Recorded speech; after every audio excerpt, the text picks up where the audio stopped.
tardes, muchas gracias por la invitación y por la presentación, por la asistencia de ustedes y a tratar que en esta hora podamos aprovechar no solo para conocer algo respecto de esa comisión que funcionó en Guatemala durante cerca de 12 años, sino también de pronto para reflexionar sobre la importancia de la cooperación internacional con sistemas de justicia débiles o cooptados, que ha sido la realidad de Guatemala y que es además la realidad de muchos de nuestros países de América Latina, en los que la integración de las cortes, la designación de los fiscales,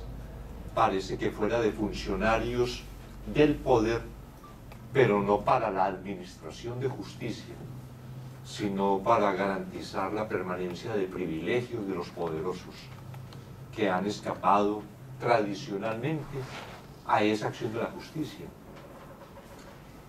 Y en mucha, precisamente porque se trata de órganos judiciales o de investigación que son integrados por agentes o representantes e inclusive miembros de estos sectores poderosos, como sucedió, por ejemplo, en Colombia recientemente. El fiscal general que acaba de renunciar, bueno, hace unos pocos meses, que era el abogado de un grupo económico muy importante en el país, que estaba relacionado con Odebrecht, era el principal abogado de la empresa colombiana socia de Odebrecht para los trabajos en Colombia. Y a pesar de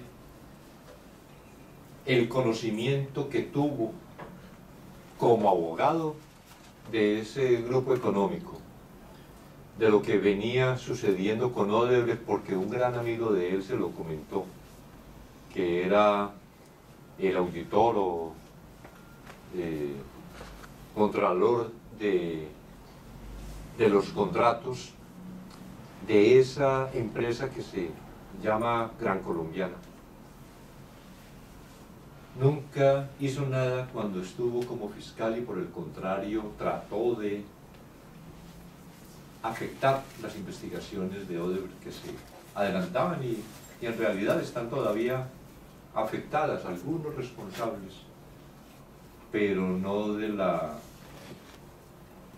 naturaleza de lo que, por lo que conocemos, se presentó en el país, y mucho menos con su jefe, el dueño del grupo, de ese grupo económico en Colombia.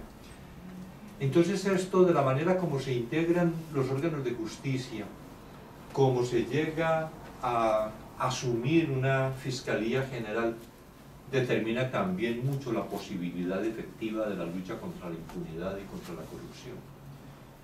Y cuando yo me refiero a la lucha contra la impunidad, hablo especialmente es de la impunidad del poder, no de la impunidad en general. Porque la impunidad en general, por desinterés, por negligencia, por algunos otros intereses que podría significar el tener una justicia descompuesta, pero que si se quisiera tener la voluntad, aún las fiscalías más dependientes podrían desarrollar labores de investigación frente al crimen ordinario. En cambio, esta de la criminalidad de los poderosos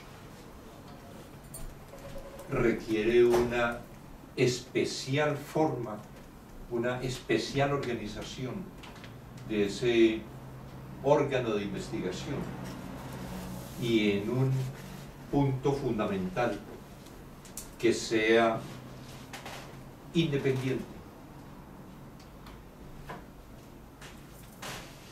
Por todas las dificultades de impunidad y de esa impunidad de un determinado poder, que era el que se había generado, consolidado durante toda la época del conflicto interno en Guatemala y las acciones ilegales de agentes del Estado y de organismos paraestatales que asumieron la represión inmisericordia contra toda forma de disidencia, porque entendían que cualquier disidencia era un apoyo a la subversión, a la insurgencia. Los miles de desplazados, no solo internos, sino que tuvieron que abandonar el país, especialmente a México, también muchos, a Estados Unidos y a otros países. La cantidad de desaparecidos, todavía apenas en proceso de juzgamiento, lo que significó, por ejemplo, la zona militar 21 en el departamento de Alta Verapaz, el campo Creonpaz, que apenas ahora, por una investigación de la Fiscalía de Guatemala que se presentó ante los jueces en enero del 2016, apenas ahora está para juicio, después de decenas de años de ocurridos estos hechos, o como sucedió recientemente también la condena que se impuso en el caso de Serpusarco, de una gravísima violación de derechos humanos, y particularmente de algo que se ha venido desarrollando ya por lo menos en América Latina, de la violencia sexual como un instrumento de represión que ejercen las fuerzas contrainsurgentes en un país. Decía que por esa gran impunidad, particularmente, una impunidad generalizada, pero particularmente las acciones de esas fuerzas paraestatales en la represión casi indiscriminada que llevó, por ejemplo, a que la Universidad de San Carlos perdiera una generación de académicos importantísimos, de intelectuales que hubiéramos marcado un futuro distinto para Guatemala, pero que fueron asesinados con el apoyo militar por todas estas fuerzas contrainsurgentes. Entonces, las organizaciones de derechos humanos empezaron a reclamar una colaboración internacional para la lucha contra la impunidad, pero esa impunidad específicamente, en lo que se ha denominado en Guatemala, se denominó desde la época del conflicto los cuerpos ilegales y aparatos clandestinos de seguridad, los CIACs. Buscaron el apoyo, y para tratar de resumir y que podamos, que pueda terminar yo pronto para que conversemos, buscaron el apoyo de Naciones Unidas, se celebró un acuerdo, y producto de ese acuerdo se creó la Comisión Internacional contra la Impunidad en Guatemala. Su finalidad principal era contribuir con el Ministerio Público, y esto es importante resaltar: contribuir, no sustituir al Ministerio Público, era apoyar a la Fiscalía guatemalteca a identificar y desarticular los cuerpos ilegales y aparatos clandestinos de seguridad, esas fuerzas represivas ilegales que cometían toda clase de delitos contra cualquier forma de disidencia. Y así empezó la CICIG. En diciembre del 2006 se celebró el convenio y empezó a funcionar en septiembre del 2007. Un convenio que preveía que tendría una vigencia de 2 años, prorrogables por 2 años, a petición exclusivamente del presidente de la República de Guatemala. Se empezó a desarrollar la actividad de acuerdo con ese principio, insisto, de colaboración, lo cual significaba que la CICIG no podía realizar ningún acto que limitara derechos ciudadanos, que los limitara pues de manera legal, es decir, no podía interceptar teléfonos, ni hacer allanamientos, ni practicar capturas, ni obtener información reservada, financiera, ni hacer imputaciones, ni formular acusaciones, porque todo esto se mantuvo siempre bajo el control del Ministerio Público como titular de la acción penal. Este elemento importante de destacar por una circunstancia: si han conocido ustedes de pronto algo de la CICIG, y particularmente las críticas que se han hecho a la actividad, a la gestión de la comisión, habrán escuchado el reproche por la violación de soberanía, que la CICIG violaba la soberanía del Estado de Guatemala y que por eso era una organización internacional que había que sacar del país, y se promovieron muchas acciones en contra de la permanencia de la comisión por pequeños sectores, pero que al final, en los últimos años de la comisión, fue incrementándose, porque todos los afectados con las investigaciones y realmente poderosos en todos los órdenes, político y económico, promovieron, inclusive en Estados Unidos, con el Departamento de Estado, con la Casa Blanca, promovieron esa idea que la CICIG era una injerencia indebida en los asuntos guatemaltecos y que tenía que quitársele el apoyo que tradicionalmente tuvo durante tantos años, el apoyo de los Estados Unidos, que fue un apoyo fuerte, constante, bipartidista. En el Congreso, en el Senado, siempre hubo un gran respaldo, no solo económico. Aportaba a Estados Unidos la tercera parte del presupuesto de la comisión,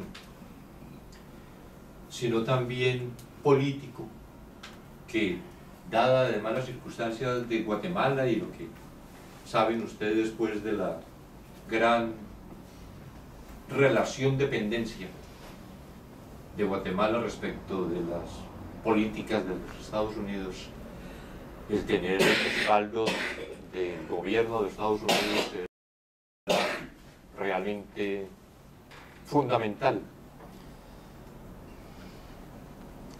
Que entonces esto que les menciono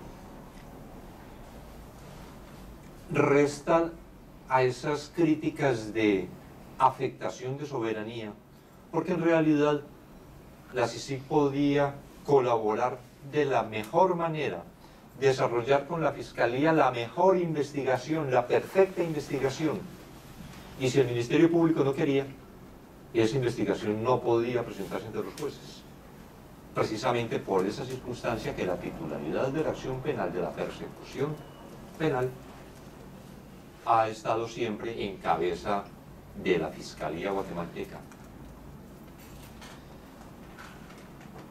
Adicionalmente, este convenio que firmaron Naciones Unidas y el gobierno de Guatemala en el 2006 fue hecho a petición del gobierno de Guatemala, no de Naciones Unidas. Fue presentado al Congreso de Guatemala para la aprobación, que efectivamente lo hizo en el 2007. fue examinado por la Corte de Constitucionalidad para definir que si estaba o no ajustado a la Constitución Política de Guatemala, y la Corte de Constitucionalidad lo aceptó. Es decir, se incorporó al ordenamiento guatemalteco, y además la comisión estaba integrada casi que la mitad de sus componentes por guatemaltecos. No era pues una fuerza de ocupación extranjera que llegaba a Guatemala a reemplazar a los órganos nacionales, sino un organismo con la mitad de sus integrantes guatemaltecos y con cerca de otros 20 de funcionarios de otros 20 países, que tenían este gran aporte de las mejores prácticas que se tienen en esos países: Argentina, Uruguay, Colombia, Chile, Perú, Costa Rica, Suiza, Suecia, España, Italia. Eran algunos de los que contribuían con personal, con policías de esos países, pero también, además, contrataba a otros para apoyar pues a la fiscalía.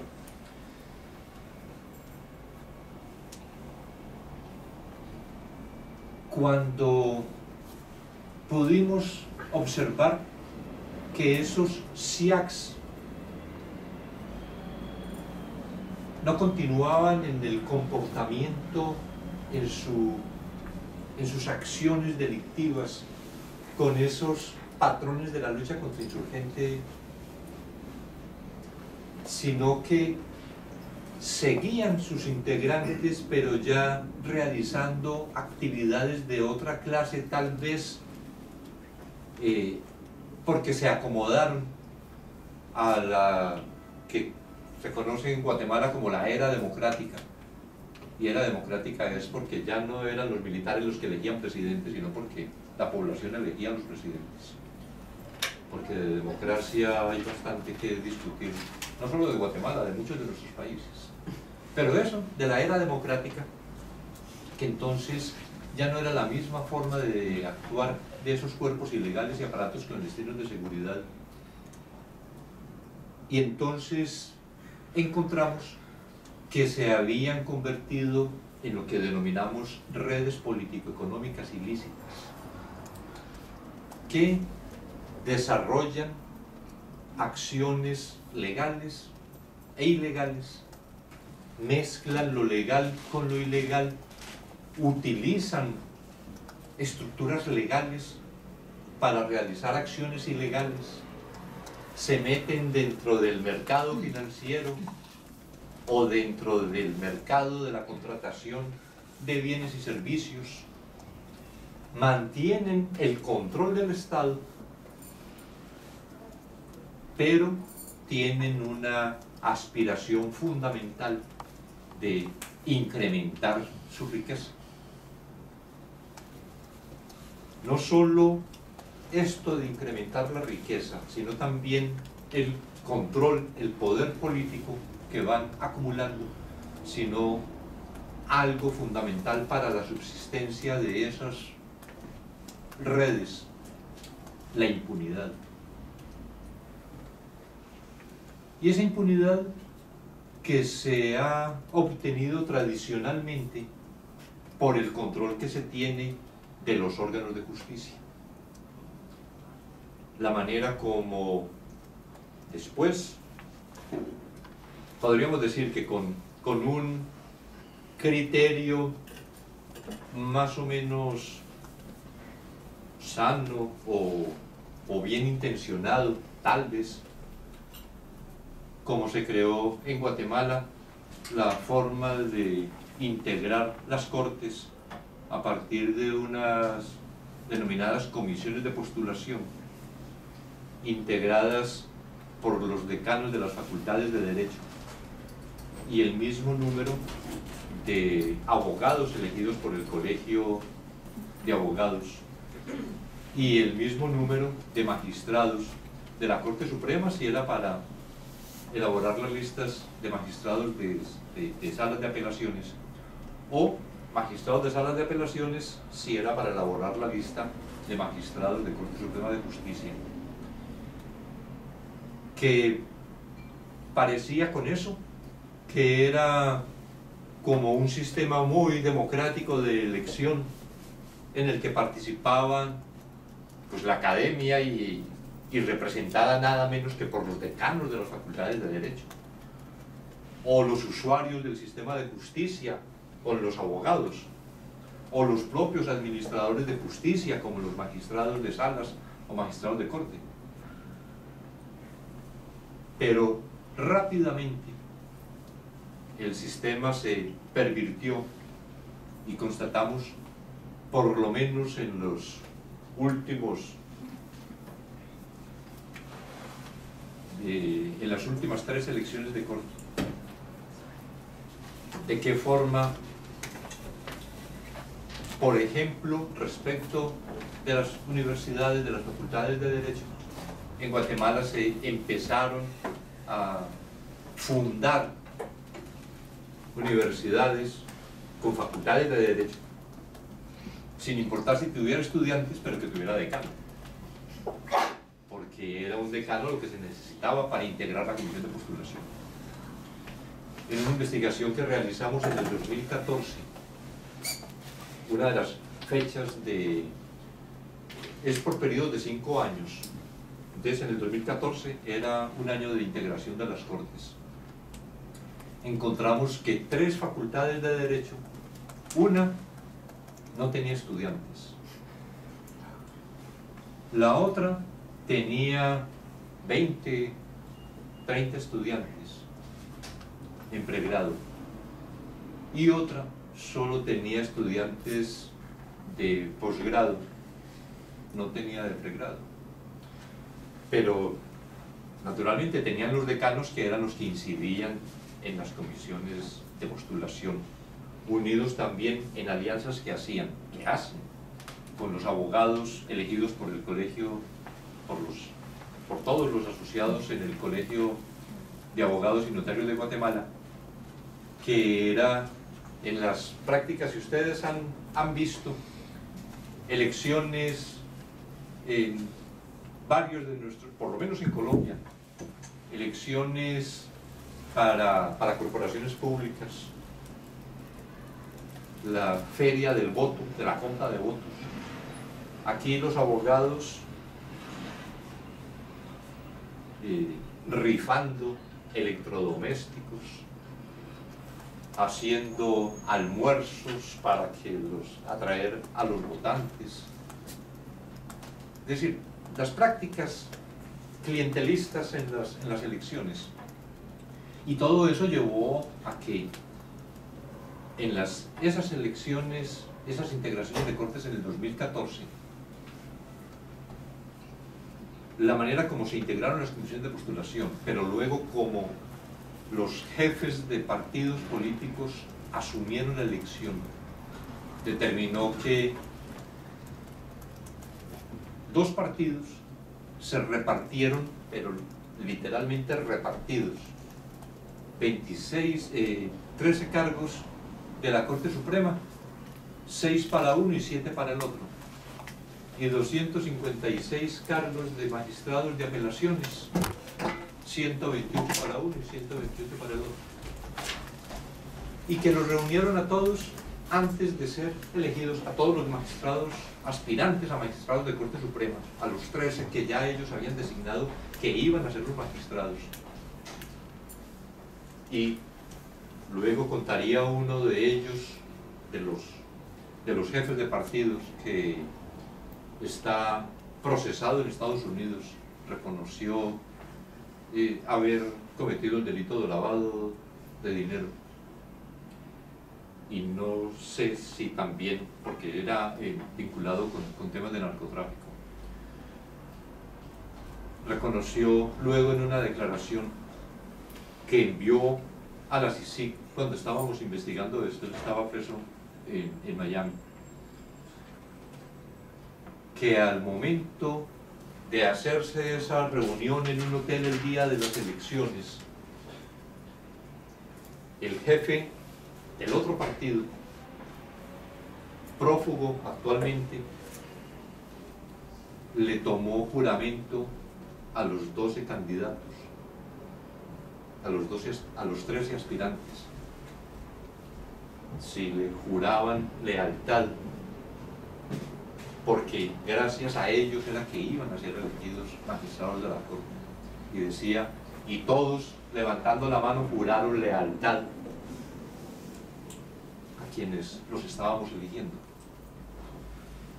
Ese es, porque todavía, ahora acaba de suceder, están en el proceso de elección porque ha habido trabas, no se pudo realizar el año pasado, se está completando este año, las comisiones de postulación acaban de integrar las listas, pasan al Congreso de la República, van a votar seguramente la próxima semana, a menos que haya una decisión de la Corte de Constitucionalidad que interrumpa el proceso, porque la Fiscalía acaba de descubrir que un gran corrupto que tiene Guatemala, que negoció, traficó con la salud de los guatemaltecos, con los medicamentos, con las construcciones, está procesado por 5 casos de gran corrupción. Estaba preso y por invocar razones de salud y por acreditar que tenía problemas de salud, lo recluyeron en un hospital. Acaba de verificar la Fiscalía de Guatemala que todas las mañanas salía del hospital a una instalación al frente a reunirse con magistrados, con jueces, con comisionados de la Comisión de Postulación, con diputados, organizando la conformación de las listas que se integraron en estos días. Bueno, toda esta actividad de la comisión con la Fiscalía de Guatemala permitió, gracias a la independencia que reporta una comisión internacional, una organización internacional que además está dirigida por alguien que no es guatemalteco, que es uno de los elementos importantes en el evento, que volviera a producirse una experiencia como esta de la CICIG, que quien esté al frente no sea del país por una simple circunstancia, por un simple hecho. Se carece de las relaciones políticas, sociales, económicas con el país, por lo tanto hay la posibilidad de una mayor independencia que si se tratara de una persona del propio país. Así se organizó la CICIG y el primer comisionado fue un español, Carlos Castresana, el segundo comisionado fue un costarricense, Francisco Dalanese, y el tercer comisionado un colombiano, que fui yo. Con esto se logró, por ejemplo, que en el 2015 el entonces presidente de la República saliera de la casa presidencial a un juzgado y del juzgado a la cárcel. Tuvo que presentar renuncia camino a la cárcel. Y eso se pudo hacer precisamente porque el Ministerio Público, con el apoyo que se le brindó de parte de la CICIG, asumió con mucha responsabilidad en algo que con la fiscal general, a la que por cierto le acaban de conceder asilo en Estados Unidos el día de ayer, Tel Maldana, porque fue objeto después de una gran persecución,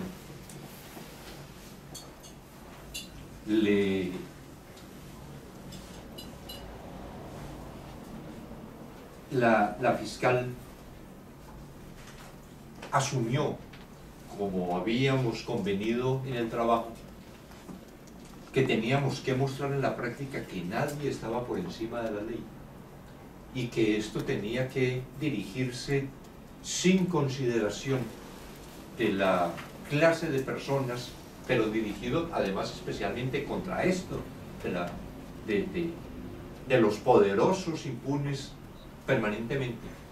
Y entonces, no solo el presidente y la vicepresidenta, sino también otro expresidente, ministros, magistrados de la Corte Suprema de Justicia, diputados del Congreso de la República, empresarios importantes del país, empresarios de la construcción, acusados y que aceptaron responsabilidad, condenados por soborno o por financiar ilícitamente campañas políticas. En fin, más de 300 personas condenadas hasta ahora. Otras 700, un poco más, personas que están sometidas a proceso y que todavía siguen los procesos en el país. Y todo esto, digo, con la importancia que significa, no solo en el apoyo técnico, sino en empoderar un organismo nacional que, por las circunstancias específicas por las que se atravesó en ese momento, asumió con toda responsabilidad las investigaciones y la persecución de la corrupción para llegar a resultados de esa naturaleza, pero que igualmente fueron los que determinaron después que la reacción de todos los afectados fue tan poderosa, fue lo que logró después que a la CICIG no se le prorrogara el mandato en septiembre del año pasado y que a la fiscal general y a mí me expulsaron en el 2017. Luego la Corte de Constitucionalidad no permitió que se ejecutara la orden de expulsión, pero en el 2018 estaba por fuera del país en septiembre y entonces el gobierno me declaró con el Consejo Nacional de Seguridad enemigo un peligro para la seguridad nacional y me prohibió el ingreso al país y estuve durante ese último año por fuera. Y que Telma Aldana haya tenido que salir del país, que le expidieron una orden de captura, que un candidato presidencial organizó su muerte, contrató para que la mataran, lo mismo que a 2 jefes de fiscalía. Todo esto que generó luego pues esa reacción, lo que hace que Guatemala hoy esté en dificultades, pero y luego ya habrá oportunidad seguramente de hablar de lo que significó o puede significar para el país, porque a pesar de todo esto no terminamos precisamente con una derrota, y por lo menos para el país, para muchos sectores del país, creo que hay bastantes elementos positivos que luego comentaremos, pero para no seguir yo manipulando, apoderándome de la palabra, entonces espero que sus comentarios, intervenciones, posiciones, en fin, muchas gracias.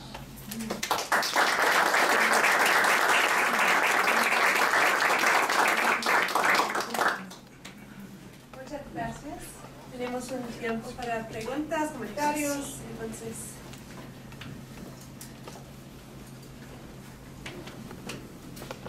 Mencionó, bueno, primero gracias por estar acá. Mencionó que la licenciada Aldana se le otorgó asilo ayer en este país. Ella puso algo en Twitter que dice: ahora conozco el sufrimiento de los hermanos migrantes de dejar nuestro país. ¿Qué le diría a ella, que ahora es parte de ese grupo, y al resto de los guatemaltecos como yo que estamos acá, que en el futuro nos gustaría una Guatemala mejor, pero a veces es un poco pensar eso por todas las cosas que todavía siguen pasando ahí? Y les he dicho, inclusive en esta visita, que he tenido algunas reuniones con migrantes guatemaltecos, ¿qué es lo que deben hacer? Trabajar por su país. Y hay una gran posibilidad que desde aquí trabajen por Guatemala. Tienen, de un lado, una una posición privilegiada porque prácticamente que los migrantes guatemaltecos sostienen a Guatemala. Es decir, el hecho de estar enviando dinero, las remesas por más de 10.000 millones de dólares anuales, es una cifra impresionante.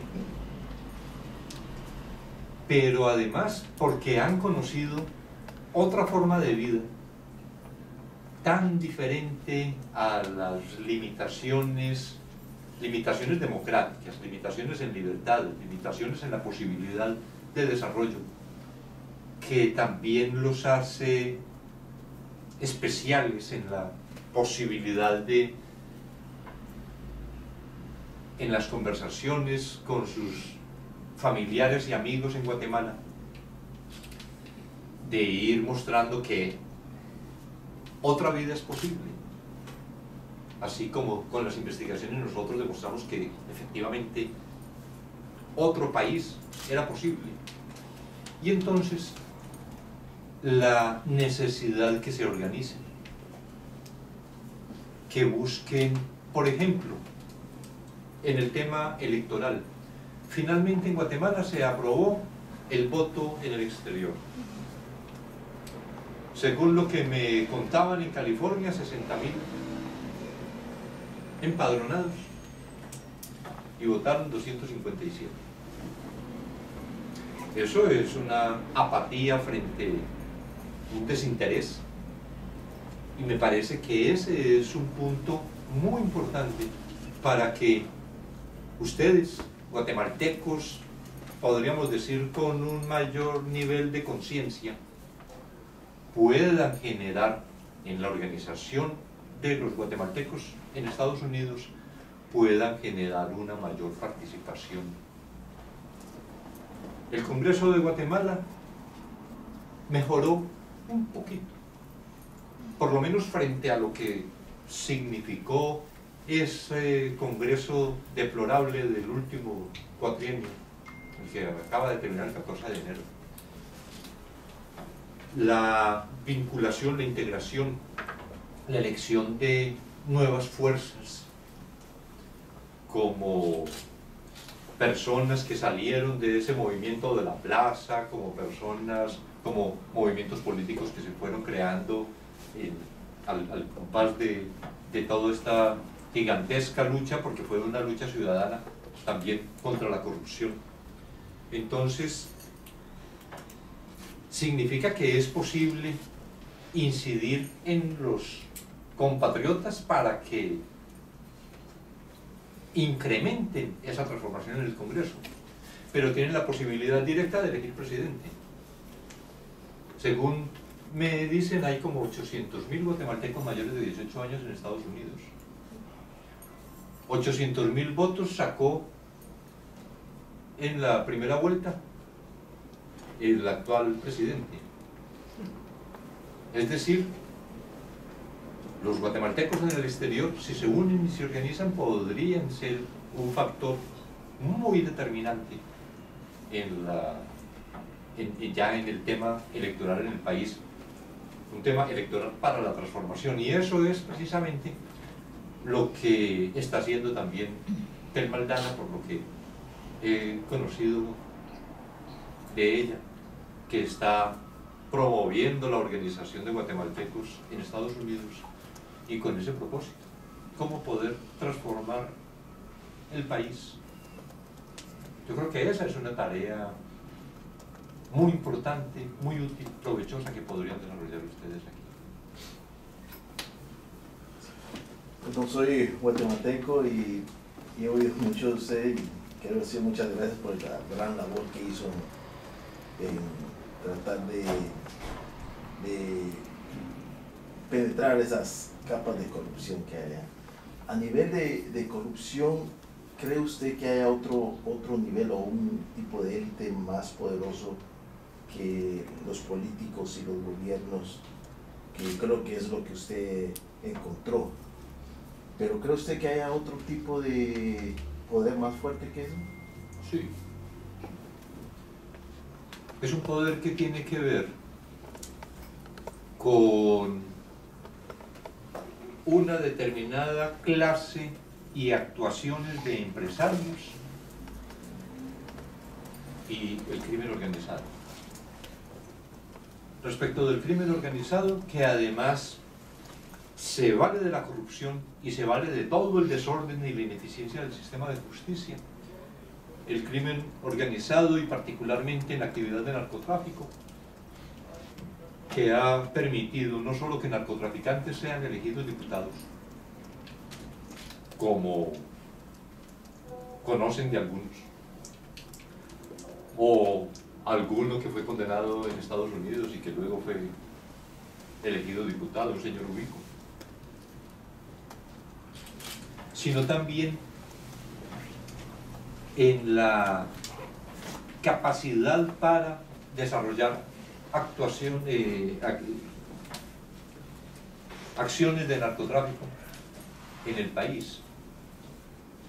Recordaba en el 2017 llegaron a Guatemala, según el Departamento de Estado, 1.400 toneladas de cocaína. La Policía Nacional Civil dijo que en el 2017, en los 12 meses del 2017, había decomisado 13 toneladas de cocaína, ni siquiera el 1%.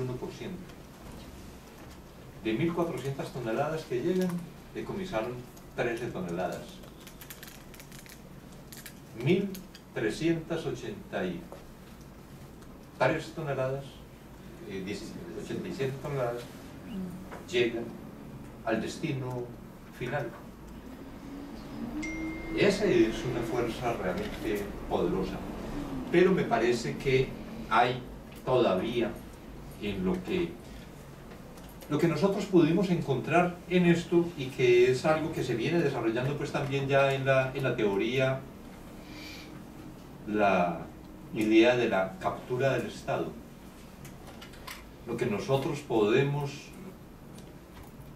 concluir, y lo dijimos así en el informe final, presentamos al final de la gestión en agosto del año pasado varios informes, y uno de esos se llama Guatemala, el Estado secuestrado. Es que el Estado de Guatemala no está al servicio de los intereses de la mayoría, de los intereses generales, que es muy similar a lo que en América Latina, por lo menos como percepción, se dice en las cifras del Latinobarómetro, que estiman que el 71% de los latinoamericanos creemos que el Estado es al servicio de las minorías. ¿Y cómo es que se produce eso?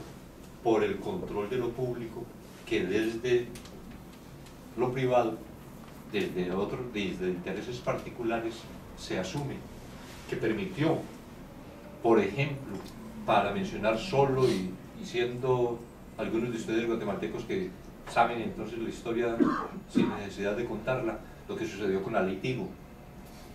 La Ley Tigo, una ley comprada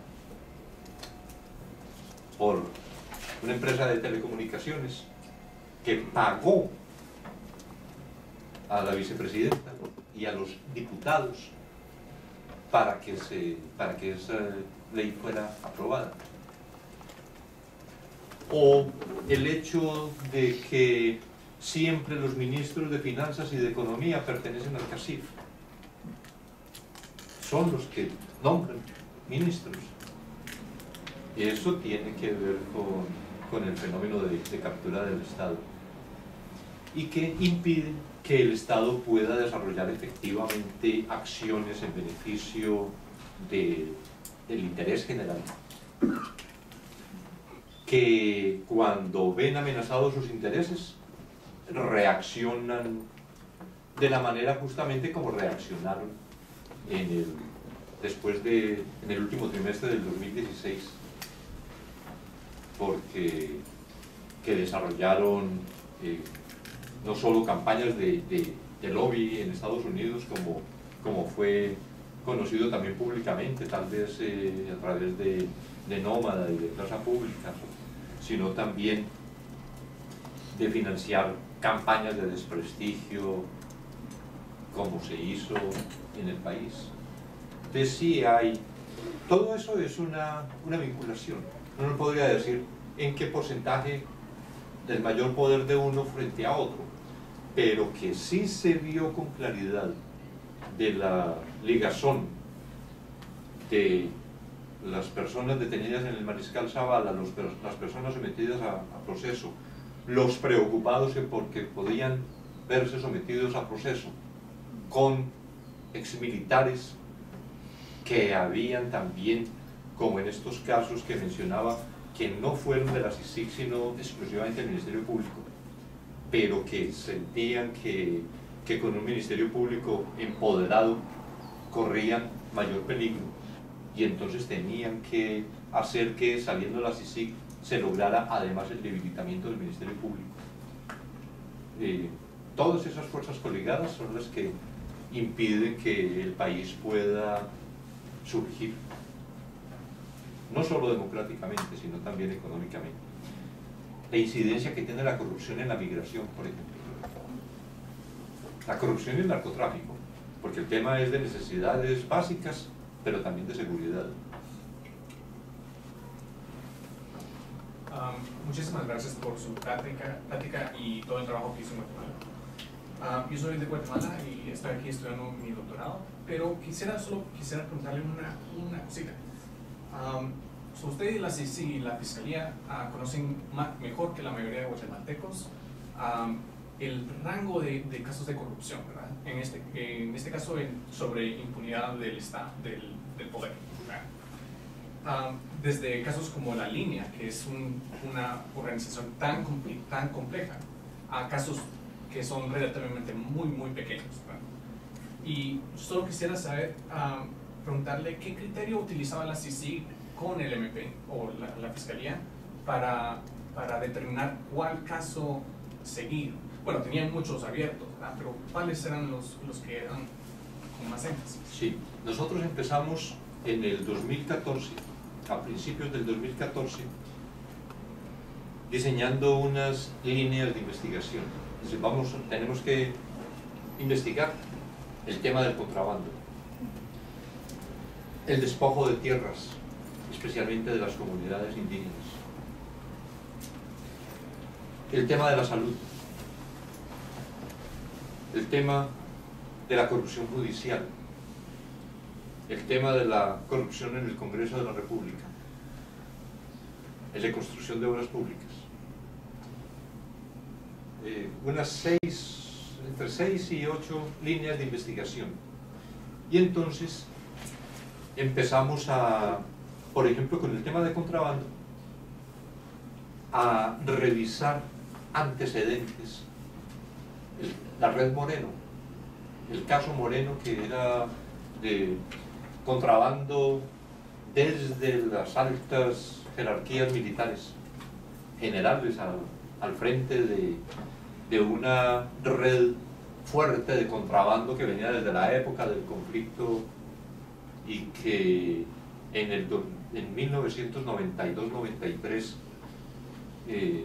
hubo una reacción contra la organización, se judicializó, pero solamente quedó Moreno, un mando medio, de ahí la red Moreno como si él fuera, pero los generales quedaron por fuera. Entonces estuvimos revisando como antecedente ese y de investigaciones.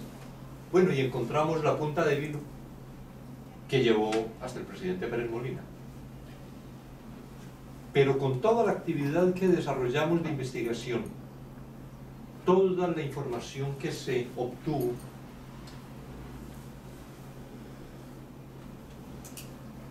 tuvimos la posibilidad de abrir nuevas investigaciones. Casi que todo esto fue así, de esa manera consecuencial, que de esta investigación surgen elementos para esta otra y luego esto otro, y a veces en los allanamientos que hizo el Ministerio Público el 16 de abril de 2015, que fue el día de La Línea,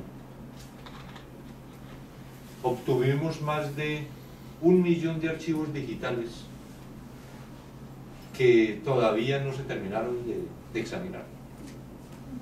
y de ahí surgieron muchísimas investigaciones. Hay lo mismo en las otras áreas.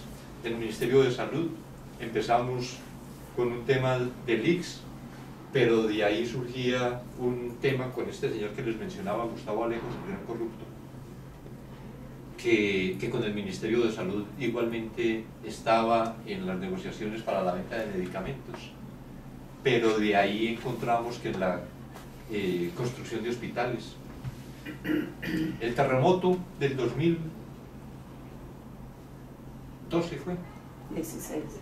no, de San Marcos, como el 2012, creo que fue el 2012, porque mientras la gente sufría, en el gobierno se frotaban las manos. Urgencia, calamidad, contratación directa. Vamos a construir todo esto con los que nosotros tenemos al valor que nosotros queremos. Y efectivamente, y ese es uno de los temas de investigación que se adelantó por la comisión. Ni siquiera respetar el sufrimiento de la gente. Entonces, bueno, así fueron desencadenándose investigaciones tras investigaciones. A nosotros nos criticaron mucho por ser selectivos. Y entonces decían, es que esto es más una persecución, porque son selectivos. Cuando sacábamos casos importantes, muchos en redes sociales y otros espacios decían, ¿y para cuándo la UNE, por ejemplo? Se hacían investigaciones que vinculaban a gente de la UNE, como una de varios diputados de la UNE muy importantes. Y ya luego decían, ¿y para cuándo Sandra Torres?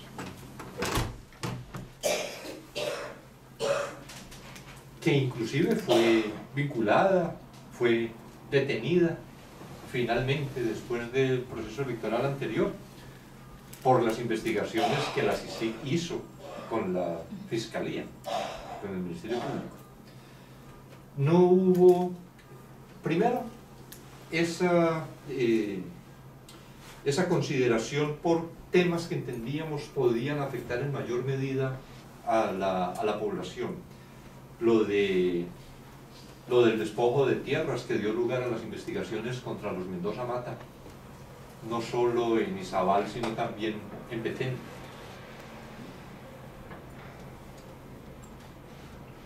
Yo creo que todos los sectores resultaron finalmente afectados, y esa fue también una gran desgracia, porque permitió que todos los sectores se unieran para atacar, porque si es de partidos políticos, Líder y Patriota desaparecieron a partir de esas investigaciones. De la UNE hubo tantas investigaciones y están también además en ese proceso de pérdida de la personería. La FCN, igualmente. Si es en el campo empresarial, no solo respecto de los que llaman en Guatemala los empresarios emergentes, para distinguirlos pues de las familias tradicionales, como en el caso de Mario López Itigo. No solo esto, sino también los empresarios de la construcción que mencionaba, o los grandes empresarios como los 7 arrepentidos, que después se arrepintieron de haberse arrepentido de la investigación que se adelantó por financiamiento electoral ilícito para la presidencia de Jimmy Morales, y que públicamente en un hotel de la capital se sentaron los 7 a pedir perdón porque habían afectado la democracia. Y luego fueron donde el presidente Morales y le dijeron, nos obligaron a hacer esto, pero nosotros no estamos de acuerdo con eso y no encuentran. Entonces, en el sector empresarial, hasta personajes de esa naturaleza que son importantes figuras en el país. Y desde servidores públicos, lo que mencionaba, presidentes, ministros, vicepresidentes, presidentes del Congreso, cantidad de diputados de todos los partidos,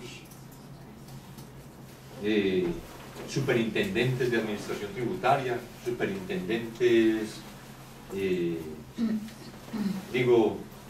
magistrados de Corte Suprema de Justicia, pero el criterio pues era ese y lo que se iba desencadenando.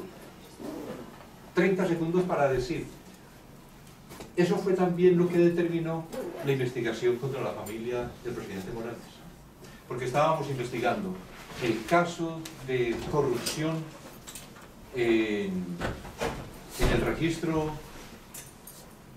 ¿de qué es? De las personas, de la propiedad. Anabela de León. El de la propiedad. En el registro de la propiedad, con una persona de la que había además mucha información sobre su gran corrupción dentro del Partido Patriota y la manera como el Partido Patriota se distribuyó todo el gobierno. Dejar a esta persona en el registro de la propiedad, que había algunas denuncias formuladas por sindicatos, por la Contraloría, y que buscando, o más bien investigando, la venta de servicios inexistentes como fueron los almuerzos o desayunos que se habían hecho dizque para capacitar a los funcionarios, se encontró que lo que en realidad se ocultaba era los regalos, las canastas navideñas para lo que habían contratado a la suegra del hijo del presidente Morales, quien, como después seguramente los que hayan seguido el caso vieron por televisión, en el juicio dijo: ¿y a mí por qué me tienen aquí si todo el mundo en Guatemala vende facturas y hace facturas? Esto es lo más normal, esto, ¿por qué me están? Le decía él a la juez. Entonces tuvimos que llegar ahí, no porque fuera precisamente la familia presidencial, que además para ese momento había muy buenas relaciones con el presidente Morales, sino porque nos surgió y teníamos que ser fieles a lo que habíamos dicho siempre: nadie está por encima de la ley y lo que encontremos se presenta. Y así fue. Me excedo mucho en responder, de manera que no les permití tampoco hacer muchos comentarios.